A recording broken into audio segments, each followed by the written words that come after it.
ಅಂತ ನಾವು ಕರಿತೀವಿ. ಇವತ್ತು ಬಹುಶಃ ಅದನ್ನೆಲ್ಲ ನೋಡ್ಯಾರ, ಅದ್ರದ್ದು ಬಳಕೆ ಇವತ್ತು ಆಗ್ತಾ ಇಲ್ಲ. ಈ ಶಾಸನದ ಕೆಳಗಡೆನೆ ಏನದ ಅಂತಂದ್ರೆ ನೀರು ಬಿಡ್ತಕ್ಕಂಥದ್ದು ಒಂದು ಕಾಲುವೆ ಅದ. ಆ ಕಾಲುವೆ ಅಟ್ಯಾಚ್ಮೆಂಟ್ ಎಲ್ಲಿಗದಪ್ಪ ಅಂತಂದ್ರೆ ಆ ಶಮಾಲಕ್ಕೆ ಅದ. ಶಮಾಲ್ ಅಂದರೆ ಬೇರೆ ಏನೂ ಅಲ್ಲ, ಒಂದು ಬೃಹದಾಕಾರ ಕಟ್ಟಡ ಅದ. ಆ ಕಟ್ಟಡದ ಮೇಲೆ ಪೂರ್ತಿ ಸಿಮೆಂಟದ ಕಾಂಕ್ರೀಟನ್ನು ಹಾಕಿದ್ದಾರೆ. ಅದಕ್ಕೆ 4 ಸುತ್ತು ರೌಂಡ್ ಆದಂಥ ಹೋಲ್ಗಳನ್ನು ಹಾಕಿದ್ದಾರೆ. ಆ ಹೋಲ್ನಲ್ಲಿ ಏನಾಕಿತ್ತು, ನೀರಿನ ವೇಗ ಅದು ರಭಸವಾಗಿ 4 ಕಡೆ ಚಿಮ್ಮುತ್ತಿತ್ತು. ಅದನ್ನು ನೋಡ್ಲಿಕ್ಕೆ ಬಹಳಷ್ಟು ಒಂದು ಸೊಬಗು ಅನಿಸ್ತಿತ್ತು. ಆ ನೀರು ಹರಿದು ಈ ಏರಿಯಾ ಭತ್ತ ಶಮಾಲ್ ಅನ್ನೋದು ಇಲ್ಲೇ ಸರ್, ನೀರಿನ ಬಗ್ಗೆ ಇರೋದು ಇಲ್ಲೇ ಅದ ರೀ. ಶಾಸನ ನೋಡಿದೇವಲ್ಲ ಸರ್, ಆ ಶಾಸನದ ತಳಗ ಇಂಥದೊಂದು ಇದು ಗಿಡಗಳನ್ನು ತಂದು ಬಹಳಷ್ಟು ಏನ್ರಿ ಕಾಲುವೆ ಐತಿ ಸರ್. ಅಲ್ಲಿ ಏನ್ ಬೆಳಿತಾರ ಅವೆಲ್ಲ ತಂದು ಇಲ್ಲಿ ನೆಟ್ರು. ಬೆಳೆದೆಲ್ಲ ಈ ಏರಿಯಾ ಶಮಾಲ್ ಅನ್ನೋದು ಇಲ್ಲೇ ಸರ್, ನೀರಿನ ಬಗ್ಗೆ ಇಲ್ಲೇ ಅದ ರೀ. ಭತ್ತ ಅಂದ್ರೆ ಬಹಳಷ್ಟು ಕಾಲುವೆ ಐತಿ ಸರ್. ಅದು ಹೇಗಿತ್ತಪ್ಪ ಅಂತಂದ್ರೆ ಡುಗ್ನೆಲ್ಲ ಅಂತ, ಡುಗ್ನೆಲ್ಲ ಅದ್ರ ಮೇಲೆ ಈ ತೊಗಟೆ ಏನಿತ್ತು ಅಂದ್ರೆ ಕಪ್ಪು ಇತ್ತು. ಅದು ಅದನ್ನ ಪೂರ್ತಿಯಾಗಿ ನಾವು ಭತ್ತವನ್ನು ಮಾಡಿದವ, ಭತ್ತವನ್ನ ಅಕ್ಕಿ ರೂಪದಲ್ಲಿ ಮಾಡಿದಾಗ ಅದನ್ನ ಅನ್ನ ಮಾಡಿದ್ರು ಅಂತಂದ್ರೆ ಮಕ್ಕಳು ಕಾದು ಹೋಗೋರು ಏನಪ್ಪ ಏನು ಮಲ್ಲಿಗೆ ವಾಸನೆ ಬರ್ತದಲ್ಲ ಅಂತಕ್ಕಂಥದ್ದು, ಅಷ್ಟು ಒಂದು ಸುವಾಸನೆ ಬರತಕ್ಕಂಥದ್ದು ಭತ್ತವನ್ನ ಇಲ್ಲಿ ಬೆಳೆದಂತ ನಾಡಿದು. ಅದಕ್ಕೆ ಮೊಹಮ್ಮದ್ ಆದಿಲ್ ಶಾಹಿ ಕಾಲದಲ್ಲಿ ಬಹಳಷ್ಟು ಭತ್ತವನ್ನು ಬೆಳೀತಿದ್ದು.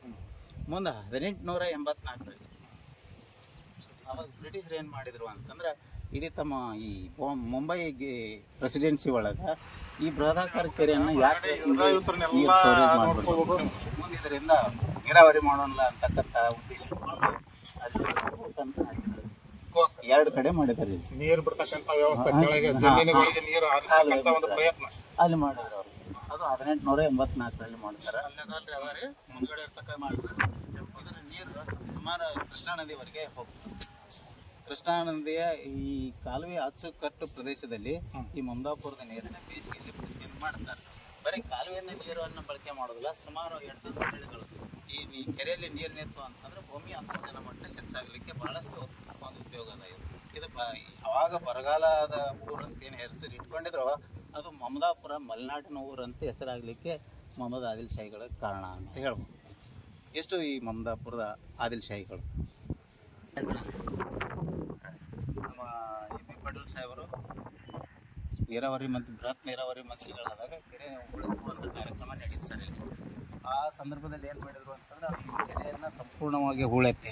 ಮತ್ತು ಇನ್ನೊಂದು ವಿಶೇಷ ಏನಂತಂದ್ರೆ ಸರ್, ಈ ಹೂಳನ್ನು ಯಾರಿಗೂ ಹಣದ ರೂಪದಲ್ಲಿ ಮಾರಲಿಲ್ಲ. ಈ ಮಣ್ಣನ್ನು ಏನು ಮಾಡಿದ್ರು ಅಂತಂದ್ರೆ, ಈಗಾಗಲೇ ಕೃಷ್ಣಾ ನದಿ ದಂಡೆಯಲ್ಲಿ ಇರ್ತಕ್ಕಂಥ ಭೂಮಿ ಫಲವತ್ತತೆಯನ್ನು ಮುಳುಗಡೆ ಏನಾಗಿದ್ದು ಅಲ್ಲ ಸರ್, ಅವರೆಲ್ಲ ಇದನ್ನು ಮಣ್ಣು ತೊಗೊಂಡೋಗಿ ಫ್ರೀಯಾಗಿ ಹೊಲಕ್ಕೆ ಹಾಕ್ಕೊಂಡು ಮತ್ತೆ ಅವರು ಫಲವತ್ತಾದ ಭೂಮಿಯನ್ನು ಮಾಡ್ಕೊಂಡ್ರು. ಅವಾಗ ಮುಂದೆ ಅವಾಗ ಏನು ಮಾಡಿದ್ರು, ಆ ಮಣ್ಣನ್ನು ತೆಗೆದು ಆ ಊರುಗಳು ಅವಶೇಷಗಳು ನಮಗೆ ಕಂಡು ಬಂದು ಸರ್ ಇಲ್ಲಿ ಮೊದಲು ಊರಿತ್ತು ಅಂತ. ಊರಿತ್ತು ಅಂತ ಈಗ ಗೆಜೆಟಿಯರ್ನಲ್ಲಿ ಮಮದಾಪುರದಲ್ಲಿ ದೊಡ್ಡದೊಂದು ಕೆರೆ ಒಳಗೊಂದು ಬೃಹದಾಕಾರದ ದೇವಸ್ಥಾನ ಇತ್ತು ಅಂತ ಹೇಳ್ತಿದ್ರು ಅಷ್ಟೇ. ಬಟ್ ಅದು ಸುಮಾರು 600-700 ವರ್ಷಗಳ ಇತಿಹಾಸವುಳ್ಳಂಥ ಈ ಕೆರೆ ಒಳಗೆ ಅದು ಮಣ್ಣಿನಿಂದ ಹೂತು ಹೋಗ್ಬಿಟ್ಟಿತ್ತು. ಈಗ ಸಂದರ್ಭದಲ್ಲಿ ಕೆಲವೊಂದು ಅವಶೇಷಗಳು ನಮಗೆ ಸಿಕ್ಕು. ಇಲ್ಲಿ ಈ ಗಿಡದ ಹತ್ರ ಬರ್ತಕ್ಕಂಥದ್ದು ಒಂದು ಮಸೀದಿ ಸಿಕ್ಕದ. ಈಗಾಗಲೇ ನೀರಿನಲ್ಲಿ ಕಾಣಿಸ್ತಾ ಇದ್ದಂಥ ಅದೊಂದು ದೊಡ್ಡದಾದಂಥ ಒಂದು ದೇವಸ್ಥಾನ, ಅದ್ರ ಒಳಗಡೆ ಒಂದು ನಂದಿ ವಿಗ್ರಹ ಇದ್ದಂಥ ನಮ್ಗೆ ಮತ್ತು ಈ ಕಡೆ ಏನದ ಅಂದ್ರೆ ಆ ಪ್ರದೇಶದಲ್ಲಿ ಏನದಪ್ಪ ಅಂದ್ರೆ ಹಾಳು ಮಣ್ಣಿನ ಅವಶೇಷಗಳು ಕಂಡು ಬಂದ ಅವಶೇಷಗಳು, ಮಣ್ಣು ಕಟ್ಟಡದ ಅವಶೇಷಗಳನ್ನು ಅಲ್ಲಿ ಕಂಡು ಬಂದರು ಸರ್. ಜಸ್ಟ್ ಇಲ್ಲಿ 4 ಊರದು ಮುಳುಗಡೆ ಆದಿದ್ದನ್ನೇ ಆ ಕಡೆ ತೊಗೊಂಡು ಬರ್ತಾರೆ ಸರ್, ರಿಹಬಿಲಿಟೇಷನ್ ಮಾಡಿ. ನಂತರ ಇದನ್ನೇನು ಮಾಡ್ತಾರೆ, 2018ರಿಂದ ಈ ಕಡೆ ನಮ್ಮ ಬೃಹತ್ ನೀರಾವರಿ ಮಂತ್ರಿಗಳಾದ MP ಪಾಟೀಲ್ ಸಾಹೇಬರು ಭಾಳಷ್ಟು ಒಂದು ಅಭಿವೃದ್ಧಿ ಕಾರ್ಯಗಳನ್ನು ಇಲ್ಲಿ ಮಾಡ್ತಾರೆ ಸರ್.